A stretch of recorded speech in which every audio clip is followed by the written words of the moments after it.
Hi guys, कैसे हो आप लोग। मेरा नाम है Prashant Jain, all India rank 42 JEE 2008 BTech IIT Bombay NCH gold medalist INPH qualified top most educator of IUKM for last 4 years. So दोस्तों, मैंने आप लोगों को एक वीडियो बना के दिया था जिसके अंदर मैंने बताया था कि 6 की एनसीईआरटी आप लोगों को क्यों पढ़नी चाहिए। अब कुछ स्टूडेंट्स ने कहा कि सर कुछ और बताओ थोड़ा सा, इसमें क्या ऐसा है, मतलब आप किताब खरीदवा रहे हो हमसे 100-150 रुपए की, ऑल्दो ऑनलाइन फ्री भी अवेलेबल है। तो मैंने सोचा आप लोगों के लिए टॉप 10 चीज़ें जो मुझे लगी वो मैं आप लोगों के लिए लेके आता हूँ। तो देखो दोस्तों, पहला चैप्टर जो है ना, इसका नाम है पैटर्न इन मैथमेटिक्स। ठीक है, अब पैटर्न इन मैथमेटिक्स के अंदर आप देखो, ठीक है, जो मैं बता रहा था ना आप लोगों को, all ones, counting numbers, even numbers. देखो ट्राइंगुलर नंबर्स का जो पैटर्न है वो दे रखा है 1 3 6 10, राइट। और फिर ट्राइंगुलर नंबर्स बनाए भी हुए,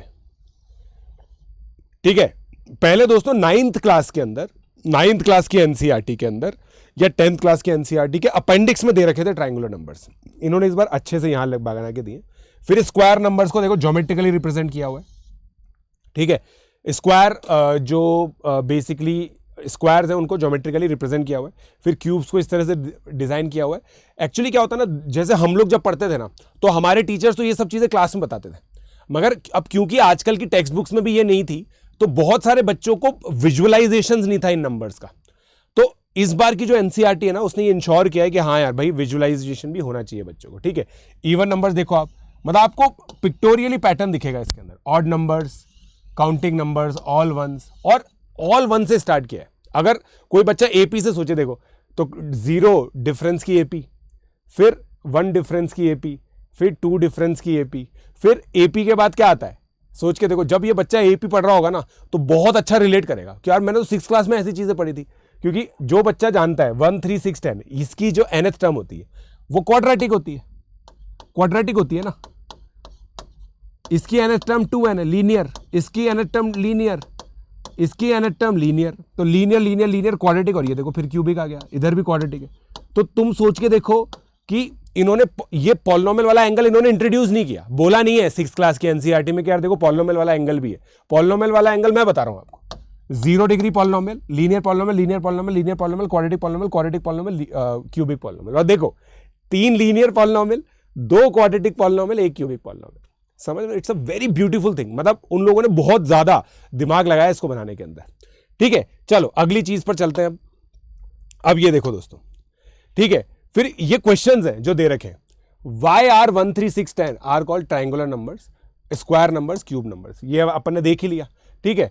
अब देखो दोस्तों, 36 स्मॉलेस्ट नंबर है जो ट्राइंगुलर नंबर भी है और स्क्वायर नंबर भी है। आप सोच के देखो, तो आईयूकेएम का 2 मार्कर हो गया। Find the least 2 digit number which can be written as both. और आप देखो, जब कोई बच्चा इसको सॉल्व करेगा तो देखो n इंटू एन प्लस 1/2 की तरह भी लिखा जा सकता है और m स्क्वायर की तरह भी लिखा जा सकता है। डायोफेंटाइन इक्वेशन बन गई। क्या ये डायोफेंटाइन इक्वेशन है? भाई डायोफेंटाइन इक्वेशन है ना, m स्क्वायर। देखो तो ये कितनी गजब की चीजें सोची गई है, सोच के देखो। फिर same number can be represented. फिर what will you call these numbers. अब देखो 1 7 19 17। अब देखो इसमें डिफरेंस देखना, 6 12 18। फिर डिफरेंस 6 6, क्वाड्रेटिक आएगा, इसका भी फैक्टर, इसका भी फैक्टर क्वाड्रेटिक आएगा, राइट। ये हेक्सागोनल नंबर्स होते हैं। अब मैंने खुद ने आज तक केवल ट्रायंगुलर नंबर, स्क्वायर नंबर्स पढ़ाए, हेक्सागोनल नंबर्स तो मैंने भी खुद ने पहली बार देखे, ठीक है। तो कितनी अच्छी चीजें दे रखी है। ये बच्चा जब 8 9 तक पहुंचेगा ना, अगर अच्छे से एनसीईआरटी पढ़ के आया होगा, तो इसको 8 9 में पढ़ाने में दिक्कत नहीं होगी हमें, ठीक है, प्रोवाइडेड तब तक हम भी पढ़ा रहे हो, है ना। Can you think of pictorial way to represent powers of 2। जैसे 2 की पावर्स को रिप्रेजेंट करने का तरीका और क्या हो सकता है। ये देखो, ये इन्होंने ओपन एंडेड क्वेश्चन बोला है, ठीक है। 1 पॉसिबल थिंग। अब देखो 3D डायग्राम्स बन रहे हैं यहाँ पे। देखो 2 की पावर्स को रिप्रेजेंट करने का 1 2 की पावर 1 2 की पावर 2 2 की पावर। समझ रहे हो आप मेरी बात को? कितनी ब्यूटीफुल चीजें हैं। मतलब हर एक चीज डबल। देखो इसको डबल किया, बेसिकली इस फ्रेम को डबल कर दिया, फिर ये इस फ्रेम को, इस पूरे क्यूब को डबल कर दिया, ठीक है। इसके आगे आप बना नहीं पाओगे, है ना। मतलब इसके आगे देखो, अगर ऐसा देखेगा ना, तो अब इसको मुझे डबल करना है। सोच के देखो, ये चीज है ना, ये बन रहा है, ये देखो 1, है ना, फिर 2, ठीक है। अब ये एज इट इज, ये 2 इधर 2 बना दो, तो ये ऐसे डबल हो जाएगा 32 के लिए, ठीक है। Sometimes number sequences can be related to each other in surprising way. ठीक है, what happens when we start adding odd numbers, ये परफेक्ट स्क्वायर बन जाता है। ये सब चीज़ें दोस्तों हम एपी में ऑब्जर्व करते हैं। सोचो 10th क्लास के अंदर जो चीज़ें हम लोग ऑब्जर्व करते हैं पैटर्न्स, हम लोगों को 10th में टाइम ही नहीं मिलता इन सब चीज़ों को बताने का। हमें सीधा लीनियर बताना पड़ता है कि यार ये लीनियर एक्सप्रेशन होता है एपी की अनेट टर्म, मगर ये सब चीज़ें यहाँ पे दे रखी है। This is really beautiful pattern, और ये सब चीज़ें बोली भी गई है ताकि बच्चा समझे, बच्चा मैथमेटिक्स की तरफ अट्रैक्ट हो। बिकॉज मैथमेटिक्स में बहुत इंटरेस्टिंग और अट्रैक्टिव चीज़ें होती है, आप लोग भी जानते हैं अगर बच्चा ढंग से पढ़े तो। बट बच्चा अगर केवल इसको इक्वेशंस और नंबर्स की कहानी मानेगा ना, और कहानी भी नहीं मानेगा, इक्वेशंस और नंबर्स ही मानेगा, तो फिर गड़बड़ हो जाएगा। इसलिए मैंने सोचा कि ये वीडियो मैं आप लोगों के लिए अच्छे से बना के लाता हूं। ठीक है, चलो, how can we partition the dots in a square grid in odd numbers. अब देखो, अब ये परफेक्ट स्क्वायर है क्योंकि देखो 1 + 3 + 5, अब हम लोग ये चीज जानते हैं कि भाई 1 + 3 + ये स्क्वायर बनेगा। बट आप देखो इस स्क्वायर के अंदर, ये स्क्वायर है परफेक्ट स्क्वायर, इसको पार्टीशन करके दिखाया। देखो ये 1 है, ये 3 है, ये 5 है, ये 7 है, ये 9 है, ये समझ रहे हो, ऐसे करके दिखाया गया ताकि बच्चों को क्या विजुलाइज हो कि यार ये 1 ये वाला 1 है, ये 3 ये वाला 3 है, ये 5 ये वाला 5 है। समझे आप मेरी बात? देखो बहुत इंटरेस्टिंग तरीके से चीजें लिखी गई है। ठीक है, फिर ये चीज आपको पता, अब ये देखो ये भी है, अब परफेक्ट स्क्वायर बनाने का ये भी एक तरीका है। ठीक है, देखो 1 1 1 2 1, फिर 1 2 3 2 1, ये देखो सब स्क्वायर्स बन रहे हैं, ये सब स्क्वायर्स बन रहे हैं, शायद दिख नहीं रहा होगा आपको। तो इस तरीके से भी परफेक्ट स्क्वायर्स बनाए जा सकते हैं। ये सब पहले चैप्टर के अंदर ही लिखा हुआ है। ठीक है, फिर लाइंस एंड एंगल्स के अंदर, लाइंस एंड एंगल्स के अंदर ये दूसरा चैप्टर है। Hands of clock make different angles at different time. At 1 o'clock the angle between the hands is 30 degree. Why? ठीक है, तो अब ये वाली चीज है ना दोस्तों, कॉम्पिटिटिव एग्जामिनेशन में पूछी जाती थी, और इस बुक को काफी प्रैक्टिकल बनाया गया है बिकॉज ये प्रैक्टिकल चीज है, बच्चे इसको रोजमर्रा की जिंदगी में देखते हैं, तो इसको बहुत अच्छे से ऐड किया गया। ऑल्दो ये पिछली एनसीईआरटी में भी थी। अब ये पजल देखो, आप ये पजल देखो दोस्तों, आप ये पजल ये दे रखी है, I am an acute angle, if you double my measure you get an acute angle, if you triple my measure you get an acute angle, if you quadruple by measure you will get an acute angle yet again, but if you multiply by measure by 5 you will get an obtuse angle. What are the possibilities of my measure? आप देखो, ठीक है, I am an acute angle, अब समझ रहे हो आप मेरी बात को, 4x तक acute है और 5x obtuse हो गया। देखो बाई डायरेक्शनल इनइक्वालिटी क्लास 6 में सॉल्व हो रही है, by directional inequality, x less than 22.5, x greater than 18। ठीक है, x ग्रेटर देन 18 से 22.5, तो भाई x की वैल्यू 19 20 21 अगर इंटीजर होती तो 4 आती, एक ब्यूटीफुल इंटीग्रल प्रॉब्लम हो गई, ब्यूटीफुल इंटीजर प्रॉब्लम हो गई है। आप समझ रहे हो, ब्यूटीफुल इंटीजर प्रॉब्लम है। अगर आप लोग ध्यान से देखो ये पजल एनसीईआरटी में लिखी हुई है, ये देखो थोड़ा सा दिखेगा भी सही, आप एनसीईआरटी का जो वाटरमार्क होता है वो क्लियरली विजिबल है यहाँ पे। ठीक है, फिर आगे बताता हूँ। अब देखो, कलर और mark the super cells in the table below. ठीक है, fill the table with only 4 digit number such that super cells are exactly the coloured cells. ठीक है, अब सुपर सेल कुछ कॉन्सेप्ट होगा जो आप लोग को एनसीईआरटी पढ़ने में, तो ये चीज आप लोगों के लिए मिस्ट्री है। अब आप सोच के देखो दोस्तों, आपने आईक्यू में बहुत सारे क्वेश्चन देखे होंगे, a number is called a nice number if this right, अगर ये चीजें होती हैं तो it is called a nice number. तो उसी तरह से सुपर सेल्स को रिप्रेजेंट किया गया है यहाँ पे। ठीक है, फिर in that so that as many, मतलब फिर ये चीज है कि देखो यहाँ पे एक भी ब्लैंक भरा हुआ नहीं है, तो मतलब अब कुछ नंबर्स आपको कंस्ट्रक्ट करने। पहले की एनसीईआरटी क्या थी कि यार ये 14 है, यहाँ डैश है, यहाँ पे 24 है, तो बताओ इधर क्या आएगा। अब यहाँ पे सब चीजें आप ही को सोच रही है, बहुत इंटरेस्टिंग चीज है, देखिएगा आप लोग। ठीक है, अब आप देखो पैलिंड्रोम्स, पैलिंड्रोम्स नाम की जो चीज है ना, बच्चे को 10वीं तक नहीं पता होती, इन्होंने 6ठी क्लास में इंट्रोड्यूस कर दिया।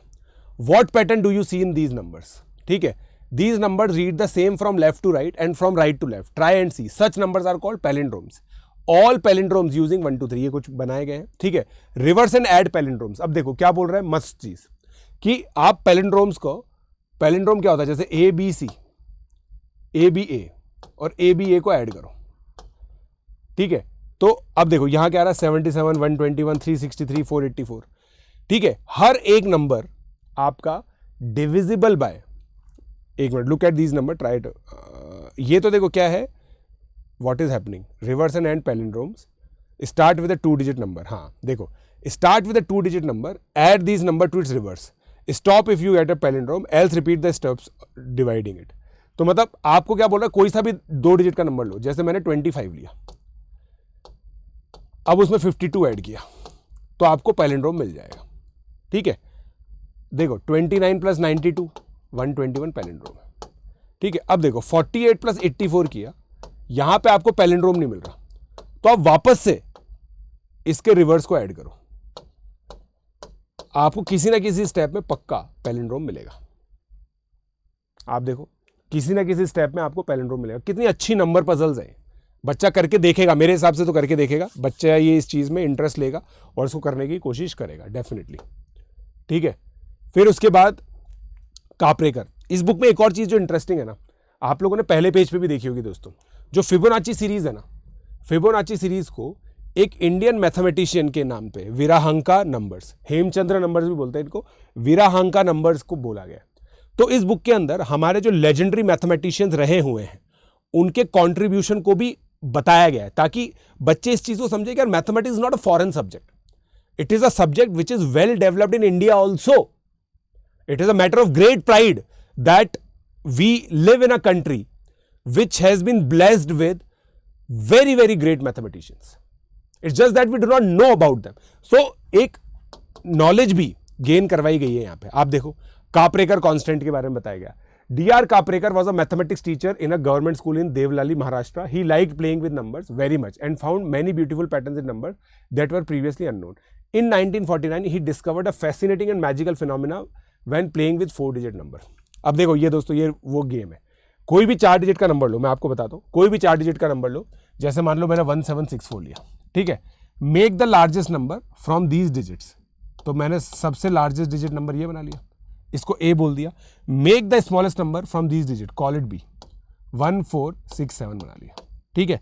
सब्ट्रैक्ट बी फ्रॉम ए, तो इनको सब्ट्रैक्ट कर दिया, सब्ट्रैक्ट करेंगे तो यहाँ पे 4 आएगा, ठीक है, यहाँ पे 13, यहाँ पे 7 आएगा, यहाँ पे 1 आएगा, यहाँ पे 6 आएगा, ठीक है। What happens if we continue doing this, ठीक है, ये 6274 4176 6174, ठीक है, ये एबीसी आ गए।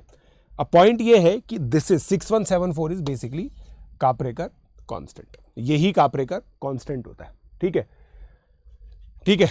तो क्या होता है इसके बाद, बेसिकली मतलब ये बेसिकली हर एक चीज जो है ना, आप इसको करते जाओगे ना, जैसे ये एबीसी है, ठीक है, आपने इसको लिया, ये यहां पे पहुंच गया, पहले आपने ए इसको लिया, बी इसको लिया, सी इसको लिया, अब फिर आप यही कीजिए, इससे सबसे बड़ा नंबर बनाया, सबसे छोटा नंबर बनाया, यहां गया, अब इससे फिर से आप सबसे बड़ा नंबर बनाओ, सबसे छोटा नंबर बनाओ, every sequence will converge to this number. 6174 is a Kaprekar constant, हर एक सीरीज यहीं पे कन्वर्ज करेगी, ठीक है, यहीं पे कन्वर्ज करेगी, तो ये कापरेकर कांस्टेंट होता है, ठीक है। Now Jeevan was looking at this number play chapter के अंदर है, Jeevan was looking at this year's calendar, he started wondering why should we change the calendar every year, can we not reuse a calendar. सोचो हर साल calendar क्यों change करना पड़ता है, कितना रेलेवेंट क्वेश्चन है। You might have notice that last year's calendar was different from this year, also next year is different, but will any year's calendar repeat again after some years with all dates and days in a year, exactly. ये देखो, मतलब अब ये चीज है ना, अलग से क्लॉक और कैलेंडर टेस्ट में कराई जाती। आप याद करो ऑड डेज से होता है, जैसे मान लो मैं 2001 से चालू करता हूँ, 2001 का कैलेंडर 2002 में +1 ऑड डे हो गया, 2003 में +2 हो गया, 2004 क्योंकि लीप ईयर है +4 हो गया, 2005 में +5 हो गया, 2006 में +6 हो गया, 2007 में +7 हो गया। मतलब 2001 और 2007 का कैलेंडर सेम दिखेगा, क्योंकि ये भी नॉन लीप ईयर है, ये भी नॉन लीप ईयर है। अब ये चीज सोच के देखो, हम लोग क्लॉक और कैलेंडर टेस्ट में कराते थे, ऑड डेज इवन डेज, अगर किसी ने पढ़ रखा है तो उसको पता होगा। तो ये चीज 6th क्लास के अंदर इंट्रोड्यूस की गई है और बच्चे को सोचना सिखाया डिविजिबिलिटी के अंदर, ठीक है। फिर अगला, here is a famous game called 21, play it with classmate, then try it at home, rules for game, the first players who says 1 2 और 3, then the 2 players take turns adding 1 2 or 3 to the previous number, first player to reach 21 wins, ठीक है। मतलब आप सोचो खेल रहे हो आप लोग, तो आपको इस तरीके से इसमें रोकना है। जैसे मान लो कोई बोले 3, जैसे मैं 3 लोग खेल रहे, कितने लोग खेल रहे, हाँ 3 लोग खेल रहे हैं, ठीक है। तो इसमें आप सोच के देखो, अगर कोई बच्चे ने 18 तक पहुंचा दिया तो अगला वाला +3 बोल के जीत जाएगा, राइट। तो इस तरीके से सोचना है, इस तरीके से सोचना है कि मैं 18 तक नहीं पहुंचा। अब मान लो मैं प्लेयर 1 हूं, मैंने 16 तक पहुंचा दिया, तो प्लेयर 2 बोलेगा +1, वो 17 तक पहुंचा देगा। प्लेयर 2 बोलेगा +1, वो 18 तक पहुंचा देगा। फिर वापस से मेरी टर्न आएगी, मैं +3 कर दूंगा। तो जो बच्चा 16 तक पहुंचा पाएगा ऐड करके, वो जीतेगा। आप सोच लो, एल्गोरिथम्स, प्रॉब्लम सॉल्विंग, ये चीज सीखनी है, दिमाग लगाना, राइट। तो ये सब चीजें एनसीईआरटी के अंदर दे रखी है। फिर आप देखो, look at the sequence below, the same rule is applied in all these sequences, ठीक है। Do you see how these sequences are formed, ठीक है। तो अब देखो, रूल देख लो, 1 start with anyone, if the number is even take half of it. Even number है, इसका हाफ किया, ठीक है। If the number is odd, multiplied by 3 and add 1, तो फिर इंटू 3 +1 किया, फिर हाफ किया, इवेंचुअली 1 पे कल्मिनेट करेगी। कितनी गजब चीज़ है, देखो आप, हर चीज़ 1 पे कल्मिनेट करेगी। इतने सारे नंबर गेम्स, इतने सारे नंबर प्लेस के अंदर दिए हुए हैं, ठीक है। और ये 90, और ऐसा नहीं है कि केवल इंडिया का ही बताया है ना। In 1987 the German mathematician Lothar Collatz conjectured that the sequence will always reach 1 regardless of the whole number, ठीक है। अब आप देखो दोस्तों, कंजेक्चर के बारे में बताया। कंजेक्चर क्या होता है? एक ऐसा स्टेटमेंट जिसकी ट्रुथफुलनेस और फॉल्सनेस नहीं पता। ऑब्जर्व करते करते लोग यही मानते रहते हैं कि हाँ ये सही है, हाँ ये सही है, हाँ ये सही है। तो ये चीज़ हमेशा सही मानी जाती है, ठीक है। फिर देखो, डेटा हैंडलिंग के अंदर है ना, डेटा हैंडलिंग के अंदर बताया गया है। डेटा हैंडलिंग तो चलो नॉर्मल है कि किस तरीके से काउंट किया गया, अच्छी पिक्चर्स वगैरह इसके अंदर यूज़ की गई, इसको हम लोग ज़्यादा नहीं बताएंगे। इडली वड़ा गेम देखो, प्राइम टाइम में इडली वड़ा गेम, ठीक है। Children sit in a circle and play a game of numbers. One of the children starts by saying 1. The second player says 2 and so on. But when it is turn of 3 and 6, multiples of 3, the player should say idli instead of the number. When it is turn of 5, 10, the player should say vada instead of the number. When a number is both a multiple of 3 and multiple of 5, the player should say idli vada. If the game makes any mistake, they are out. The game continues in round till only one person remains. For which numbers should the player say idli instead of saying the number? These would be 3, 6, 9. हाँ, ठीक है. Which is the first number for which the player should say idli vada? It is 15. Yes. Find out other such numbers that are multiples of both 3 and 5. These numbers are called idli vada. ठीक है। तो basically इसमें बताया गया, मतलब देखो छोटे बच्चे को तो ऐसे सिखाएंगे ना, 3, 6, 9। एलसीएम का कॉन्सेप्ट बता रहे थे यहाँ पे। बेसिकली एलसीएम क्या होता है? 15 है ना। एलसीएम का लीस्ट कॉमन मल्टीपल का बता रहे थे, ठीक है। तो जहाँ पे इडली और वड़ा, सबसे पहला नंबर जहाँ पे इडली और वड़ा एक साथ बोला जाएगा वो इडली वड़ा है, तो ये एलसीएम हो गया। गजब है, मतलब यार, है ना। मतलब अगर आप नॉर्थ इंडियन हो तो समोसा चटनी बोल दो, है ना, मतलब आपके ऊपर है, ठीक है। फिर ये फिगर आप देखो, वेन डायग्राम बनाए गए यहाँ पे। इस बुक की जो सबसे अच्छी चीज़ है ना दोस्तों, वेन डायग्राम 6th क्लास में इंट्रोड्यूस कर दी। मैंने आप लोगों को बताई थी ये बात कि अपने वीडियो के अंदर, आप जैसे हम लोग इतने बड़े हो गए हैं ना, और अपनी अलग अलग प्रॉब्लम सॉल्व करते हैं, हमारी कॉर्पोरेट मीटिंग्स होती हैं, उसमें हम कुछ स्ट्रैटेजीज बनाते हैं। We tend to make Venn diagrams. हम लोग वेन डायग्राम्स बना के बच्चों को बताते रहते हैं, ठीक है। तो अच्छी चीज़ है कि इन्होंने ये चीज़ इंट्रोड्यूस की है, राइट। फिर परफेक्ट नंबर्स आप सोचो, 6, 28, ये परफेक्ट नंबर्स हैं। परफेक्ट नंबर्स के बारे में बता दिया गया है। अब आप देखो दोस्तों, ये वाला क्वेश्चन देखो, सफिशिएंटली टफ है। Find the largest and smallest 4 digit number that are divisible by 4 and are also palindromes, ठीक है। तो 4 डिजिट नंबर जो सबसे बड़ा पैलिंड्रोम होगा वो यही होगा, और सबसे छोटा जो पैलिंड्रोम होगा ना 2 डिजिट का, मतलब 4 डिजिट का। Largest and smallest 4 digit number that are divisible by 4 and are palindromes. तो देखो, अब इसको कंस्ट्रक्ट कैसे करना है, आप सोच के देखो। लास्ट डिजिट 2 आनी चाहिए, क्योंकि फर्स्ट डिजिट भी 2 ही होगी। अब 2 के साथ अगर 4 से डिविजिबल बनाना है तो आपको यहां पे 1 लाना पड़ेगा। तो ये स्मॉलेस्ट नंबर आ गया, ये लार्जेस्ट नंबर आ गया, राइट। तो ये सब चीज़ें सोचना बहुत अच्छा बनाया गया है, मतलब मेरे हिसाब से तो, ठीक है। फिर एक और कहानी है, ट्रायंगुलर मैनर, ये सब चीज़ प्राइम टाइम के अंदर दे रखी है, ठीक है। फिर prime puzzle, the figure on the left shows the puzzle, the figure on the right shows the solution of puzzle, think what the rules can be to solve the puzzle, ठीक है, कि क्या रूल हो सकता है। अब ये देखो, प्राइम फैक्टराइजेशन को इतना कितना बढ़िया तरीके से बताया। 553 75 हो गया, 5 2 17 170 हो गया। तो प्राइम फैक्टराइजेशंस करवाए हैं और सबके देखो 3 प्राइम फैक्टर्स होंगे, हर हमेशा 3 प्राइम फैक्टर्स आ रहे हैं, ऊपर नीचे सब मल्टीप्लाई करो, मस्त नंबर्स आ रहे हैं। ठीक है, तो अब जैसे इस ग्रिड को हम लोगों को भरना है तो 105 है ना। अब आपको देखो ये चीज़ का ध्यान रखना पड़ेगा कि आप यहाँ जैसे 105 है ना, इसमें एक चीज़ का ध्यान रखना, ये है 3 × 5 × 7। आप यहाँ पे 3 नहीं लिख सकते क्योंकि इसको इधर भी मैच कराना है, यहाँ पे केवल 7 ही लिखोगे। 7 लिखते हैं यहाँ पे पक्का 2 2 आ गया। ठीक है, अब ये 125 है तो यहाँ पक्का 5 5 आ गया क्योंकि क्यूब है, फिर जो बचा हुआ यहाँ लिख देंगे। समझे आप? मेरे को तो बहुत इंटरेस्टिंग लगा ये, मेरे को तो बहुत इंटरेस्टिंग लगा, आप बताइएगा आपको कैसा लगा। ठीक है, फिर पेरीमीटर एंड एरिया के अंदर why can't we use circle instead of square. Again मतलब दिमाग पे जोर डलवाया गया है। ठीक है, perimeter and area, observe the two figure, is there any similarity. अब देखो इन दोनों का एरिया बराबर है ना, 1 2 3 4 5 6 7 8 9, तो डिफरेंट शेप होने के बावजूद भी एरिया सेम हो सकता है, ये चीज यहां पे दर्शाई गई है। और एक जो यूनिट स्क्वायर का कॉन्सेप्ट होता है ना, यूनिट स्क्वायर, वो भी इंट्रोड्यूस किया गया। राइट, बच्चे को क्या होता है ना, जो छोटा बच्चा होता है उसको एरिया निकालना आता है मगर पता नहीं होता एरिया क्या होता है। What do I mean by 1 square unit, ये सब चीज़ें थॉट प्रोवोकिंग होती है और इसको बहुत अच्छे से बताया गया है। I really like it. ठीक है, फिर देखो find the line of symmetry. अब line of symmetry, axis of symmetry, ये सब चैप्टर थे पहले से भी, बट बच्चे बहुत बोरिंग मानते थे इसको, बहुत अलग तरीके से लिखा गया था। इस बार बहुत सारे शेप्स, बहुत सारे डायग्राम्स यूज किए गए यहाँ पे। ठीक है, a triangle with exactly 1 line of symmetry ढूंढना है इसके अंदर कि भाई कोई ट्राइंगल ढूंढो जिसमें 1 लाइन ऑफ सिमेट्री हो। ठीक है, ड्रॉ द फॉलोइंग।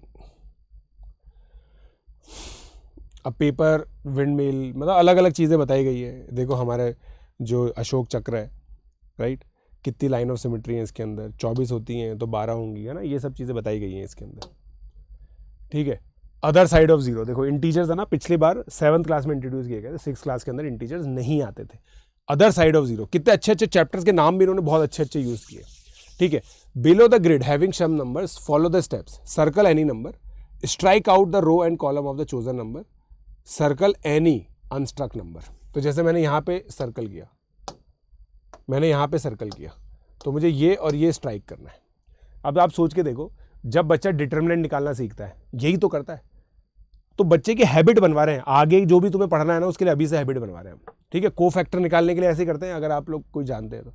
अब इसको करो, तो फिर ये रो और ये रो माइनस हो जाएगी, 2 × 2 बना, फिर ये किया तो ये और ये फाइनल नंबर बन गया। When there are no more, stop, add the circle numbers, जैसे ही कर रखा है। ठीक है, if you add them you will get 1। मतलब कितनी बढ़िया चीज़ बताई गई है मस्त है यार, बिल्कुल। खैर, तो ये सारी चीज़ें दोस्तों एनसीईआरटी के अंदर दे रखी है और मेरे हिसाब से सफिशिएंटली मैंने आप लोगों को एक्साइट कर दिया होगा। प्लीज़ इस किताब को पढ़िए, अच्छी चीज़ें बतानी चाहिए, है ना, चाहे वो आपकी खुद की ना हो ठीक है, तो प्लीज़ इसको शेयर भी करना अपने सभी दोस्तों के साथ। It's a very nice initiative and government should also know that they have done a commendable job in this time. ठीक है, लेट्स क्रैक इट।